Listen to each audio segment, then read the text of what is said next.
Hi, I'm Bobby, administrator of Life Omnipotent. Today, I'm diving into some of the breaking the code people, persons, and the trap of legal fiction. This is for you. Keep watch as this video will challenge your beliefs about the system. So, let's get started. And I'll see you on the inside. Breaking the code, whether you think you know or you don't know, this is for you. We, the people, granted authority to the United States. That authority was granted to protect and serve the people.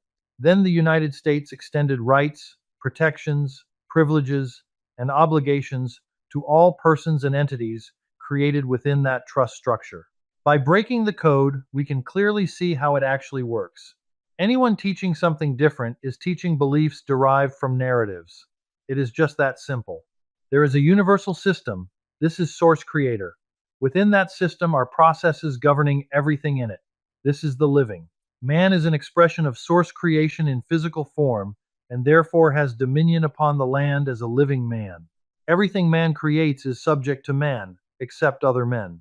Man created a fiction, a legal fiction, so man could operate in commerce, which is a perceived value state of mind. From that, governments were created to regulate and control all persons, granting those persons rights, privileges, duties, liabilities, and obligations, and using court systems to enforce that structure.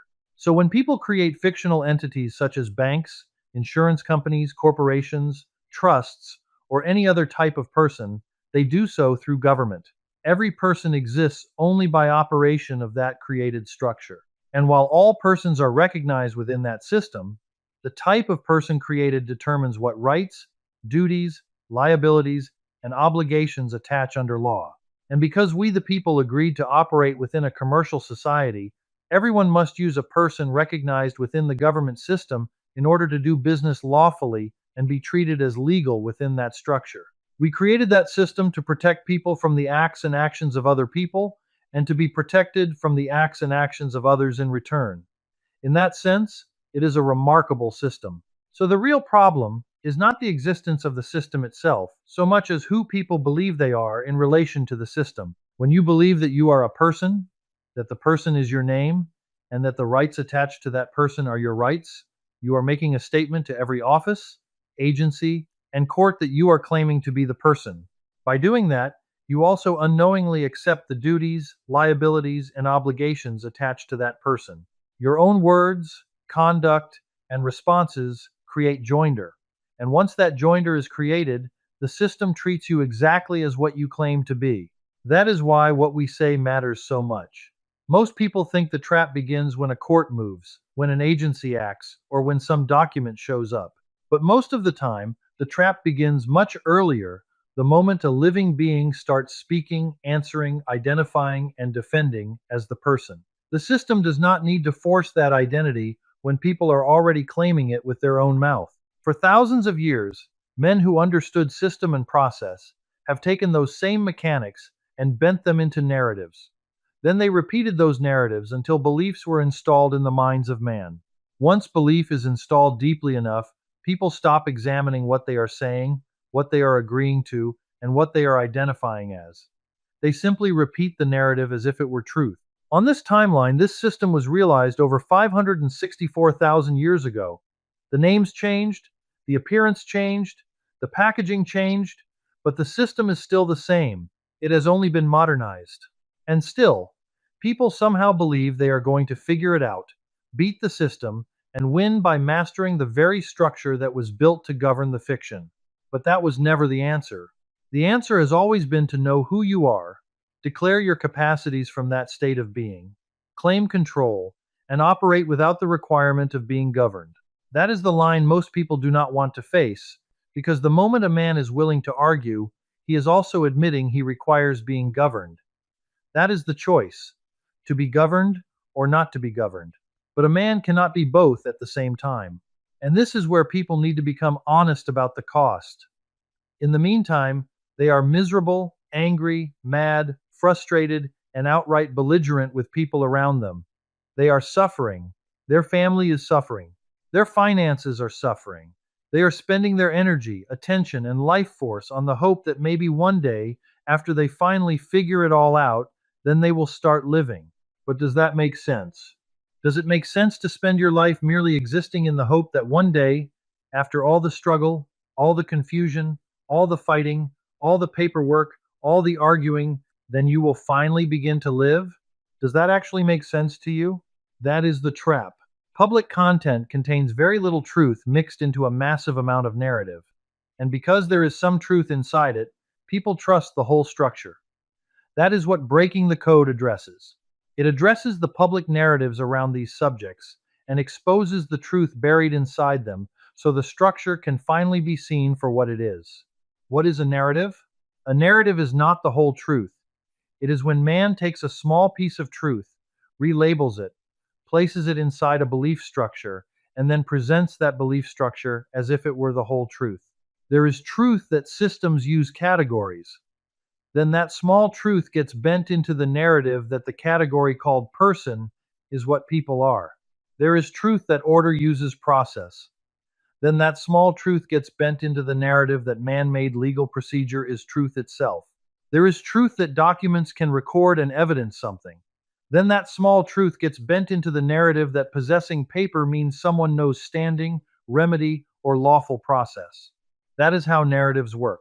A little truth is taken, relabeled, framed inside belief, and sold back to people as if the whole structure is true.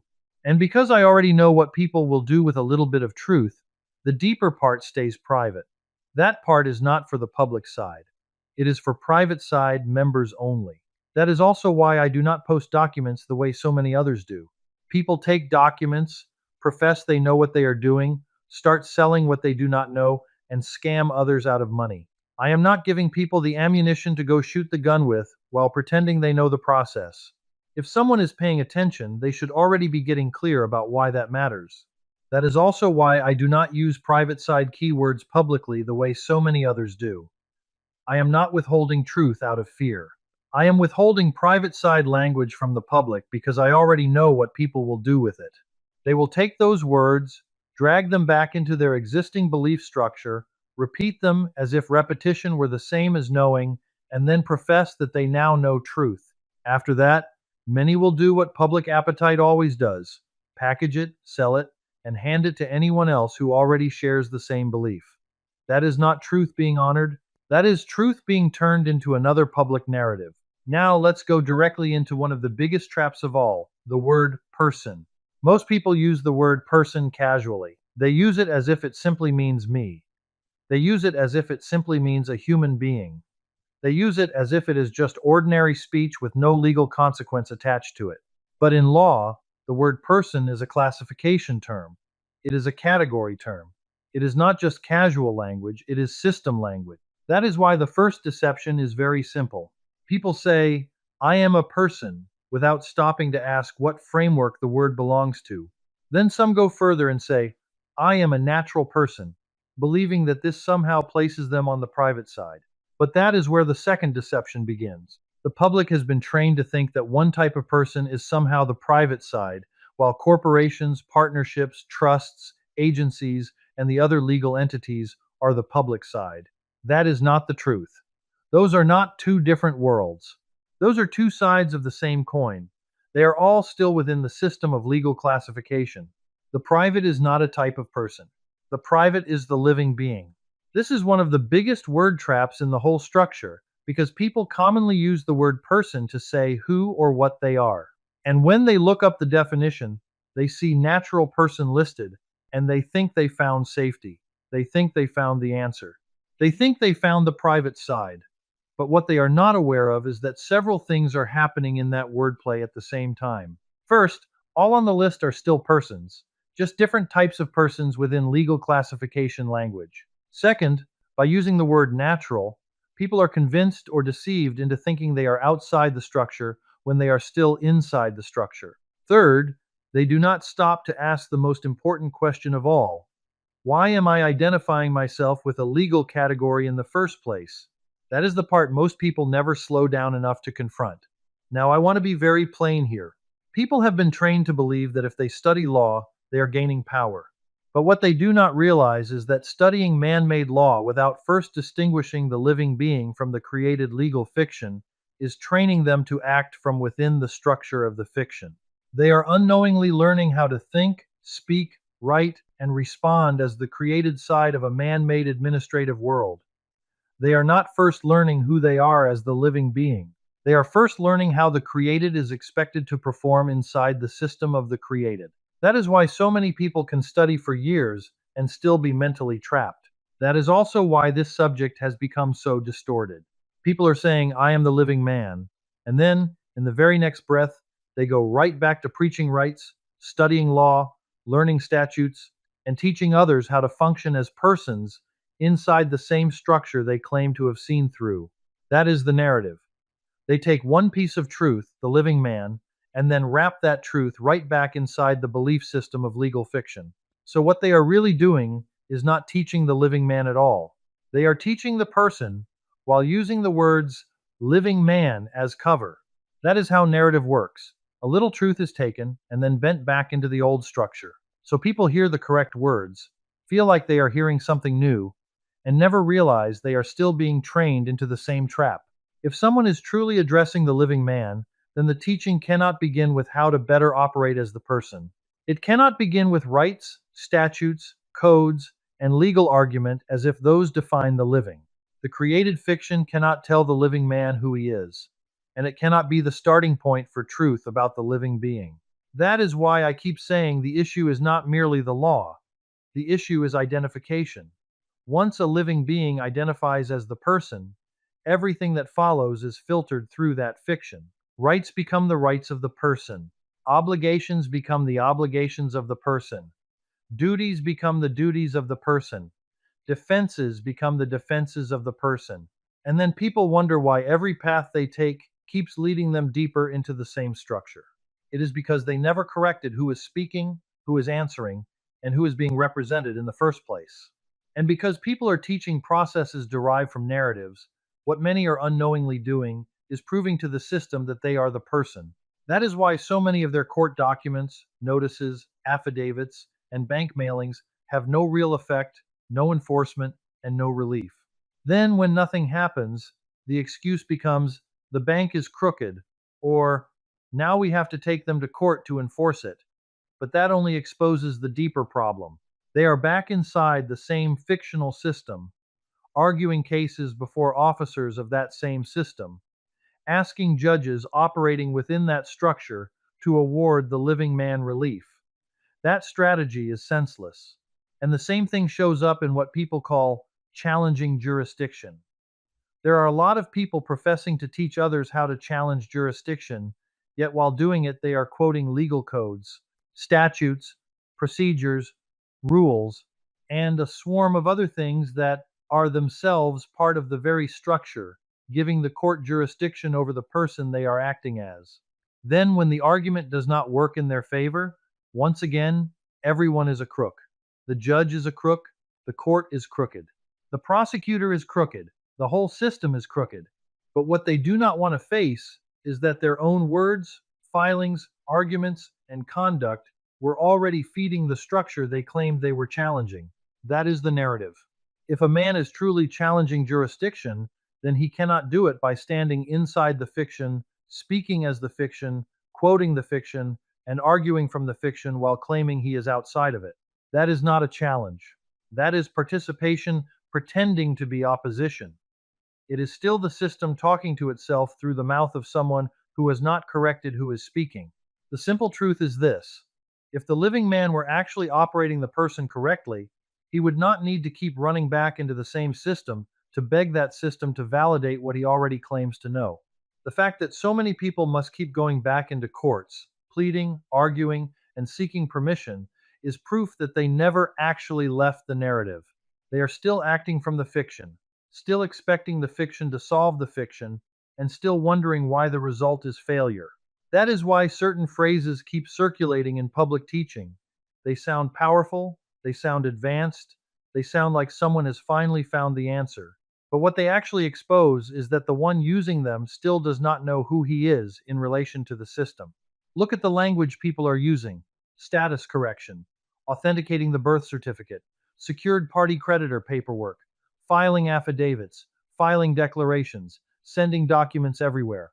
People repeat these phrases as if merely performing the process proves they know who they are in relation to the fiction, but what it does is that it proves they are understanding, standing under the authority of the legal fiction. The words they use already expose that they believe they are the person and they are caught in the trap.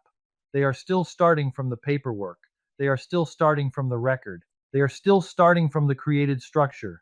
They are still acting as if the fiction can be rearranged, relabeled, corrected, or documented into truth. That is the narrative. Take status correction.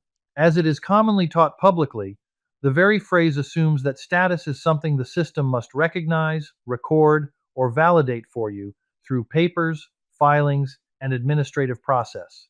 But if a living man does not first know who he is apart from the created fiction, then all he is really doing is trying to reposition the fiction inside the same structure that created it. That is not correction. That is fiction management. Take authenticating the birth certificate. As it is commonly sold publicly, people are taught to believe that if they authenticate, certify, apostille, or process a birth-related document in a particular way, they have somehow accessed truth, standing, or remedy. But again, what is the starting point? Paper, record, fiction, registration. The very process begins from the created and then asks the created to confirm the created. That is not a living man standing in clarity. That is still someone treating the record as if the record can define the source. Take secured party creditor paperwork. Listen to the words paperwork, filing, security, creditor language, public recording, codes, forms, liens, notices, financing statements. Whatever variation people are selling, what is the teaching centered on? Public instruments, public categories, public process, public presumptions. The living man gets buried underneath the mechanism, and people are taught to feel powerful because they have forms in their hand. But forms do not equal standing. Paper does not equal truth. Filing fiction about fiction does not suddenly make someone free of fiction. Take affidavits and declarations. An affidavit can serve a function in its proper place. A declaration can serve a function in its proper place. But as they are commonly taught publicly, people are not being trained in clear standing, lawful relation, and disciplined process. They are being trained to mass-produce paperwork and believe that paperwork itself is remedy. So they file affidavits. They send declarations. They mail packets. They flood offices with paper. And when none of it produces enforcement or relief, they assume the answer is more paper, more mailing, more documents, more escalation. That only proves they are still trapped in the belief that the fiction can correct the fiction by multiplying paper. And then there is the habit of sending documents all over the place. Copy this office, send that notice, mail to 10 agencies, carbon copy every department, put everyone on notice. Why? Because deep down they are still begging the system of the created to acknowledge, confirm, and validate what they themselves have not clearly distinguished. It becomes a ritual of fear dressed up as process. It becomes activity dressed up as remedy. It becomes motion without correction. By their own words, they are clearly stating that they do not actually know who they are. Because if someone truly knew who he was in relation to the created, he would not begin by worshiping process. He would not begin by glorifying documents. He would not begin by collecting public paperwork methods as if the fiction were the doorway to truth.